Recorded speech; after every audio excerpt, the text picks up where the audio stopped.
Hello, everyone. Earlier today, I received a message asking about how to further upgrade one of our starter decks. And this person just found the channel and decided that they wanted to try out the Desert Oasis upgrade deck. And they asked me, what could we do to further upgrade the deck? I've got a few wild cards burning a hole in my pocket, and I want to see what direction we can go with this deck.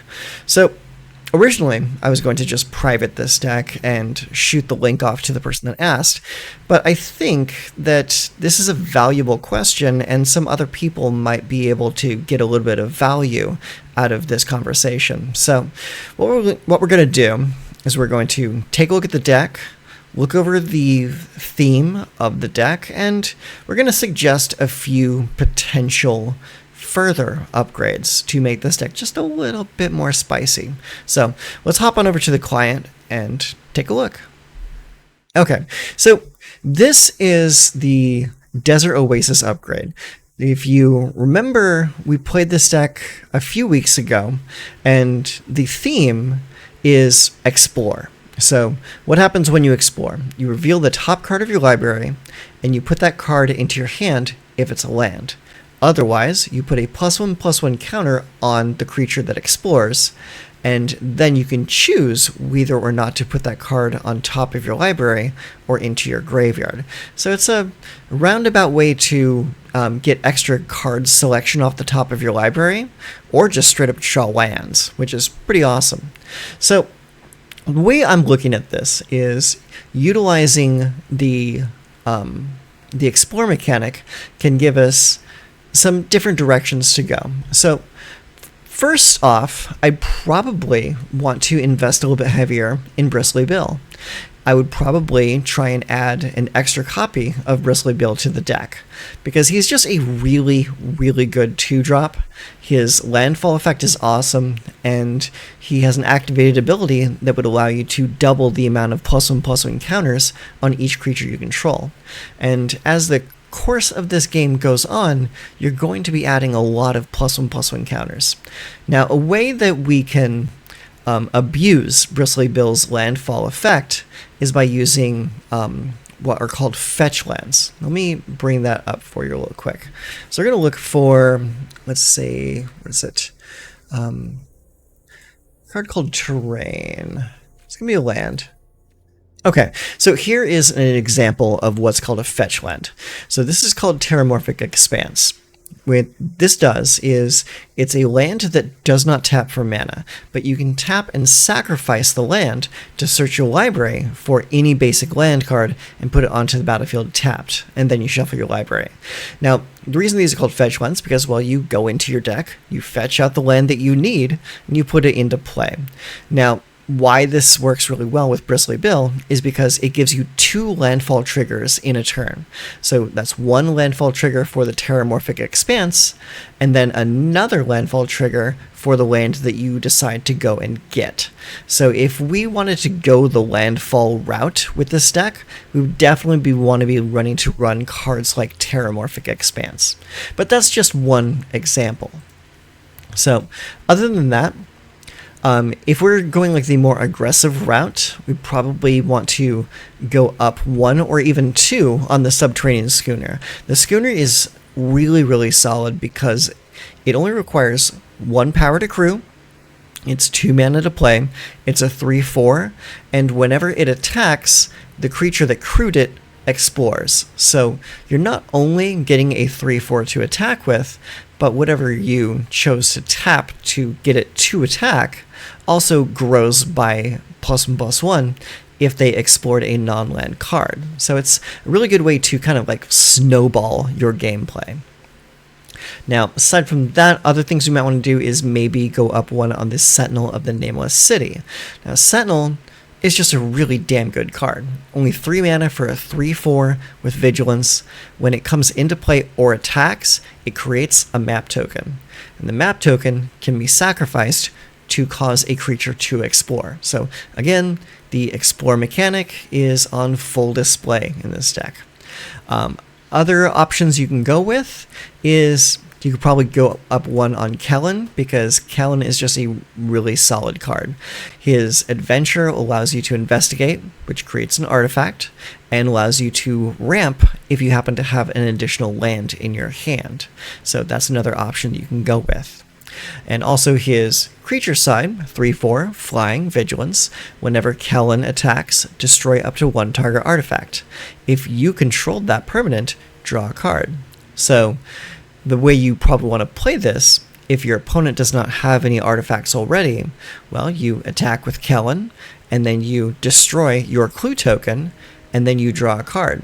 It's kind of a way to draw a card off of the clue token without having to waste 2 mana to do it. So I really like Kellen for that effect. It's pretty good.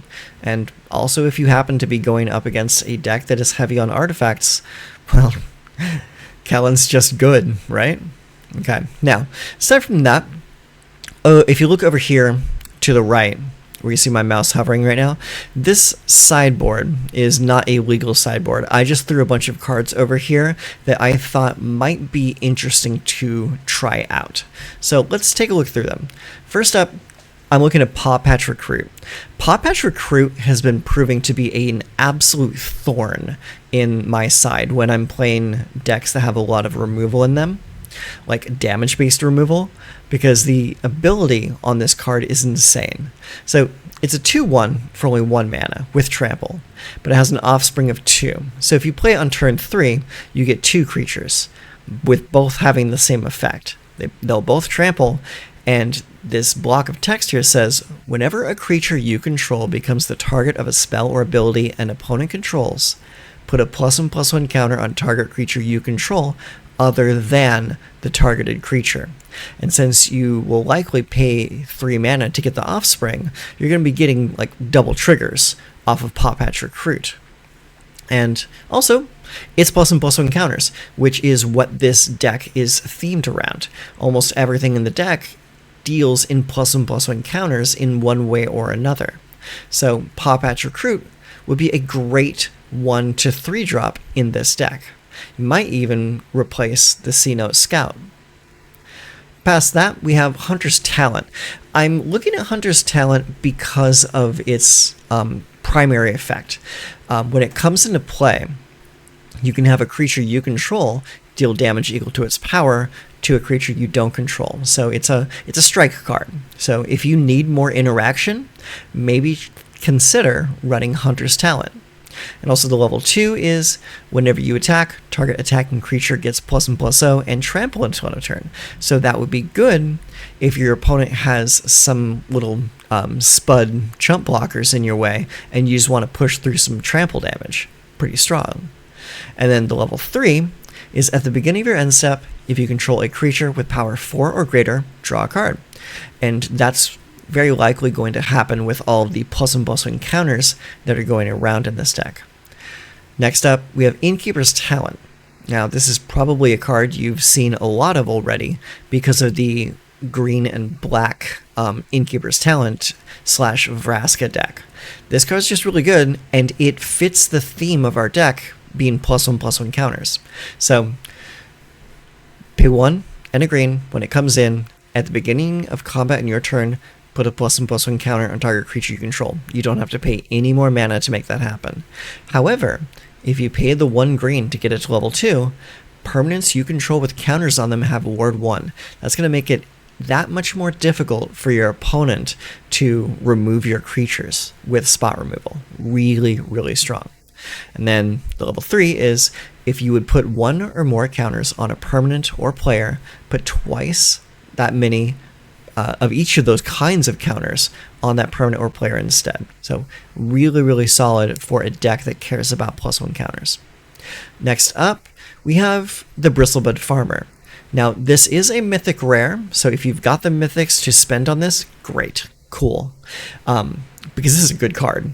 It's a 5/5 for 4 mana with trample, so it's already above rate. So it's a really good card. And what I mean by above rate is you're getting more power than the mana it costs to put this into play.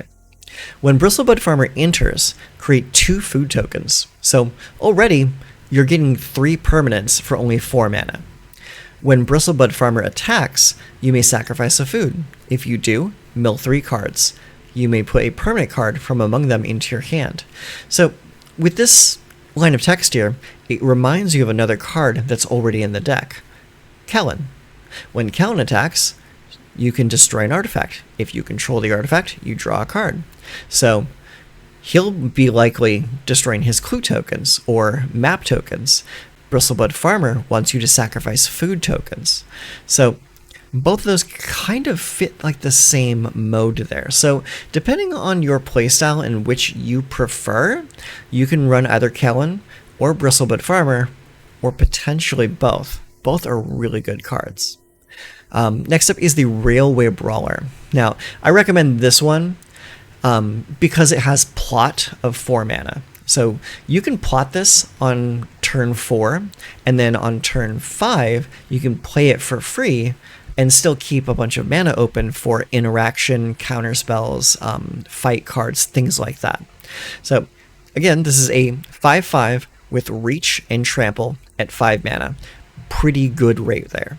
And it says whenever another creature you control enters, put X +1/+1 counters on it, where X is its power. So it just doubles the power and toughness of whatever comes into play. So let's say, for example, you already have like Colossal Rattleworm, or actually no, I'm saying this wrong. Let's say you already have Railway Brawler, and then you bring Colossal Rattleworm into play. It will come in as a 12/10 creature because it just doubles because of the effect on Railway Brawler. Pretty damn strong. And also, like, consider this. If you play it for its plot, you'll be able to play this for 0 past the turn. And if your opponent, or if you have a desert in play, like this Lush Oasis, you can play the Colossal Rattleworm as a surprise blocker on your opponent's turn because it'll have flash if you have a desert. So that's something else to consider. Also, this one right here, the Goldvein Hydra. Again, +1/+1 counters. When it dies, you make treasure tokens equal to its power. So this really fits the theme very well for this deck because you can pay this early, like as you just play like 1 or 2 mana on this to bring it in as a 1/1 or a 2/2. It'll likely die early. It'll leave behind treasure tokens that can then be abused by Kellen. You can destroy them to draw cards, or you can use those to play other spells. And also, Goldvein Hydra is just such a really good card. I would probably recommend crafting it, period, because you can play it in any other deck that even just splashes green. It is a really, really good card. Now, we also have Fabled Passage here. Now, what we were talking about earlier with Bristly Bill's Landfall, Fabled Passage is like a souped-up version of that Terramorphic Expanse. It says, tap, sacrifice Fabled Passage, search your library for a basic land card, put it onto the battlefield tapped, then shuffle. Then, if you control 4 or more lands, untap that land. So that's like a souped-up version of Fabled or Terramorphic Expanse, which works really, really well with Bristly Bill. So if you want to go the landfall route, I'd probably recommend playing Fabled Passage. Okay, next up, we have the Teething Wormlet. Now, this is a card that saw some popularity a few months ago with the Simic Cookies deck, which is fairly similar to this deck. So it's a 1/1 worm for 1 green mana. Teething Wormlet has Death Touch as long as you control 3 or more artifacts. Whenever an artifact you control enters, you gain 1 life. If this is the first time this ability has resolved this turn, put a +1/+1 counter on Teething Wormlet. Now, how often are you going to be putting artifacts into play? Well, let's see. Bristlebud Farmer creates 2. Kellen creates 1 with the sorcery. Let's see what else we got here. We have the Sentinel of the Nameless City. Creates an artifact when it comes into play and every time it attacks. Let's see what else we have here. Subterranean Schooner is an artifact. Spyglass Siren creates a map token. That's an artifact. Yeah, you've got enough ways to create artifact tokens to get Teething Wormlet to grow really big and gain you a little bit of life in the process. So that's another thing to consider. And also in the 1-drop, so this will be fighting your Pawpatch Recruit, Xeno Scout, and Spyglass Siren for that coveted 1 mana slot. So keep that in mind. You're going to want to choose which one you want most. Me personally, I would probably go with the Pawpatch Recruit. After that, we have Deeper Pilgrimage. Now, this one I would recommend if you wanted to go the Merfolk route. Now, the deck already has a handful of Merfolk in it. Sea Note Scout is a Merfolk. Nekonzel is a Merfolk. Sentinel is a Merfolk. River Herald Guide is a Merfolk. And Deep Fathom Echo is a Merfolk. So you got a lot of Merfolk in here already. And Deep Root Passage reads, whenever one or more non-token Merfolk you control become tapped, create a 1/1 blue Merfolk creature token with hexproof. So this is just a way to make more Merfolk for you to attack with over time. Now also, if you're going with the Merfolk route, you also have things like the Vodalian Hexcatcher. This is a 1/1 with flash, but it gives other Merfolk +1/+1, and you can sacrifice a Merfolk to counter target non-creature spell unless its controller pays 1, which would work really well with Deeproot Pilgrimage. You sacrifice your extra Merfolk to make your opponent pay 1 more mana for their spells. Also, bear in mind, Innkeeper's Talent synergizes with that. So level 2 of the Innkeeper's Talent gives your creatures or permanents with counters on them Ward 1. So if your opponent wants to spot remove anything you have, they'll 1 have to fight through Pawpatch Recruit's +1 counters, Innkeeper's Talent's ward, and then Vodalian Hexcatcher's ability to just straight up counter the spell. So you got some synergy here. It's decent. So consider that. Next up, you have Ozolith, the Shattered Spire. This is 1 in a green. It's an artifact, so keep that in mind for things like Teething Wormlet. And it says, if 1 or more +1/+1 counters will be put on an artifact or creature you control, that many +1/+1 counters, +1, are put on instead. And you have the ability of pay 1 green, tap, put a +1/+1 counter on target artifact or creature you control, activate as a sorcery. So you can tap itself to put 2 +1/+1 counters on a creature whenever you want to. Now, here's a card that I would craft just to have it for other decks, as well as this one, because this one works for this deck pretty well too. This is Agatha's Soul Cauldron. For 2 mana, you get a legendary artifact, and it says, you may spend mana as though it were mana of any color to activate abilities of creatures you control. Creatures you control with +1/+1 counters on them have all activated abilities of all creature cards exiled with Agatha's Soul Cauldron. And you can tap the cauldron to exile any card in any graveyard. When a creature card is exiled this way, put a +1/+1 counter on target creature you control. So this is a great card to play against reanimator strategies. So like you remove a creature card or a high value target card from your opponent's graveyard to store it under the Soul Cauldron and put +1/+1 counters on your creatures. And also, those creatures will gain the abilities of the creatures that you stole from the opponent's graveyard. It's a really, really good card. I mean, for only 2 mana, it does so much. And also, it synergizes with Ozolith. It synergizes with Teething Wormlet. It synergizes with Innkeeper's Talent. There's a lot of good synergies here. Now, also we have Kitesail Larcenist. This is just a solid card, period. 2/3 for 3 mana. Flying, Ward 1. When Larcenist enters, for each player, choose up to 1 other target artifact or creature that player controls. For as long as Larcenist remains on the battlefield, the chosen permanents become treasure artifacts. With tap, sacrifice this artifact, add 1 mana of any color, and lose all other abilities. So this is a great creature to play when your opponent is playing something that you absolutely must get rid of immediately. It's like it doesn't like take the creature off the table, but it nukes all of its abilities and turns it into a treasure token. So for all intents and purposes, it removes the creature for as long as Kitesail Larcenist stays on the table. And there are ways to protect your Kitesail. Past that, we have the Tishana's Tidebinder. This is another merfolk, so if you are going merfolk heavy, this might be one you might want to look at. 3/2 flash for 3 mana. When Tishana's Tidebinder enters, counter up to 1 target activated or triggered ability. If an ability of an artifact, creature, or planeswalker is countered this way, that permanent loses all abilities for as long as Tidebinder remains on the battlefield. Now that's not just the ability that you countered, it's all other abilities, period. So Tishana's Tidebinder is a pretty solid card, just for shutting down things that are problematic. Next up, the Bloated Contaminator.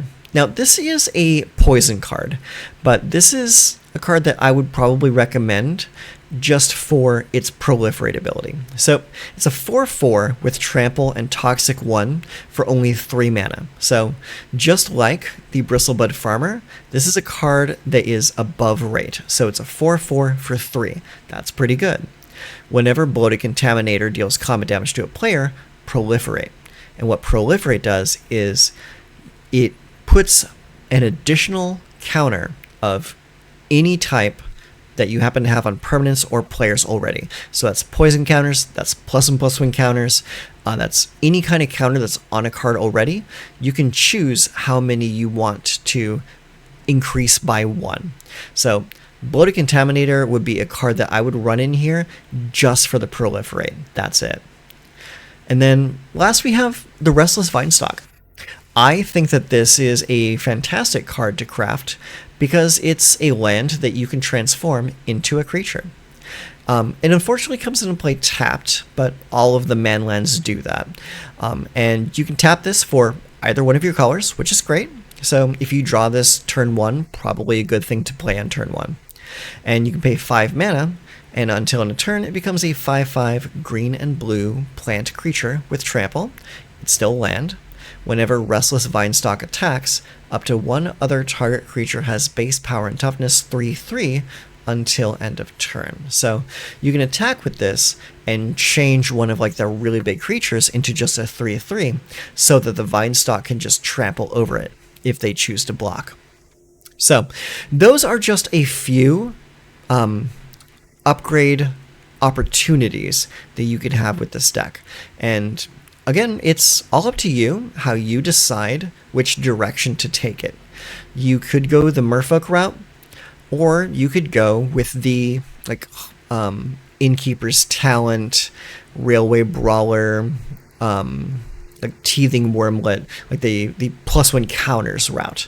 The +1 counters route might be a little bit stronger than the pure Merfolk route, just because you have access to things like Agatha's Soul Cauldron, Ozolith, Goldvein Hydra, Railway Brawler. So like there's a lot of really strong cards that you could be playing in this deck. It's all up to you what you decide you want to upgrade this deck with. So that's pretty much it. So go back here. So that is my recommendation for possibilities of what you could do to upgrade this deck just a little bit further and get a little more oomph out of this deck. So those are my recommendations. I'm going to go have some dinner and I'm going to go pass out for the rest of the night because it's getting kind of late here, but I just wanted to push this video out and potentially help some people that might have some questions regarding this deck. So until next time, you take care of yourself.